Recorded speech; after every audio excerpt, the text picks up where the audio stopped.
বহিৰাগত বনিয়াৰ বিৰুদ্ধে দৃঢ় পদক্ষেপ গ্ৰহণ শিৱসাগৰৰ ৩০টাকৈ দল সংগঠনৰ শিৱসাগৰত সকলো বহিৰাগত সংগঠনক নিষিদ্ধ ঘোষণা কৰা হৈছে শিৱসাগৰত কোনো থলুৱা লোকে অনা অসমীয়াক বিক্ৰী কৰিব নোৱাৰিব মাটি শুকুৰবাৰে শিৱসাগৰ চহৰত অনুষ্ঠিত হোৱা সভাত বহিৰাগতৰ আগ্ৰাসনৰ বিৰুদ্ধে 10টাকৈ প্ৰস্তাৱ গ্ৰহণ কৰি হুংকাৰ দিছে ৩০টাকৈ জাতীয় দল সংগঠনে উল্লেখযোগ্য যে যোৱা 13 আগষ্টত এগৰাকী ৰাষ্ট্ৰীয় পদকপ্ৰাপ্ত নাবালিকা পাঞ্জা খেলুৱৈ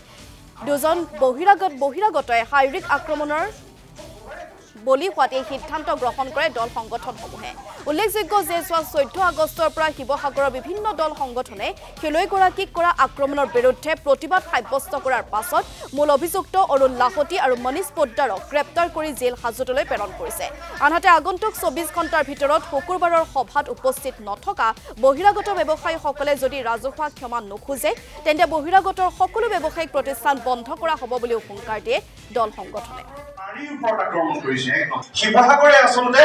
চাউলুং চুকাফাৰ নেতৃত্বত আচলতে সম্প্ৰীতি যিটা এনাজৰি কৰিছিলে সেইটো শিৱসাগৰৰ পৰা হৈছে এইখনেই ৰাজধানীৰ ৰংপুৰ গতিকে আজি সেই ৰাজধানীত যদি এনেকুৱা ঘটনা ঘটে সমগ্ৰ অসমে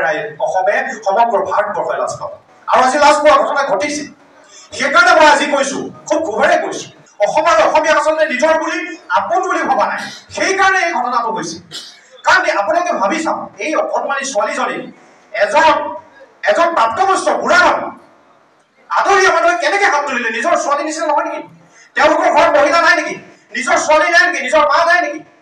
লাজ লাগিব লাগিছিল তেওঁ সেইখন আচলতে চিন্তা থাকিব লাগিছিলে